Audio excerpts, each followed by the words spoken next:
జోలాలి టీవీ ప్రేక్షకులకు నమస్కారం. క్రిస్మస్ పండుగ సందర్భంగా దక్షిణ భారతదేశంలోనే అతిపెద్ద టీబీ హాస్పిటల్ అయిన sanatorium medical superintendent doctor Wesley జోలాలి టీవీతో మాట్లాడారు.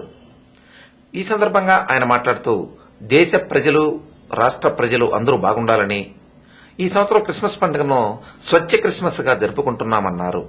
అలాగే త్వరలో తమ హాస్పిటల్లో అత్యాధునిక స్థాయిలో టీబీని నయం చేయడానికి రీసెర్చ్ చేస్తున్నట్లు చెప్పారు.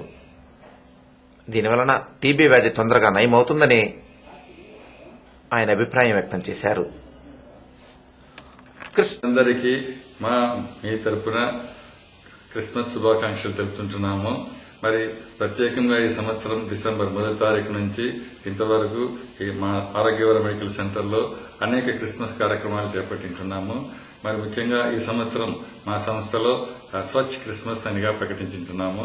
అంటే ప్రజలందరూ స్వచ్ఛమైన జీవితం జీవించాలని, పరిసరాలు శుభ్రంగా ఉంచుకోవాలని, మరి మంచి మనసుతో పనిచేసుకోవాలని, మరి మా స్టాఫ్ అందరూ కూడా మా దగ్గరికి వచ్చే వ్యాధిగ్రస్తులు, ముఖ్యంగా టీబీ వ్యాధిగ్రస్తులు, మరి హెచ్ఐవి వ్యాధిగ్రస్తులకు స్వచ్ఛమైన సేవలు అందించాలని మేము ఆశిస్తున్నాం.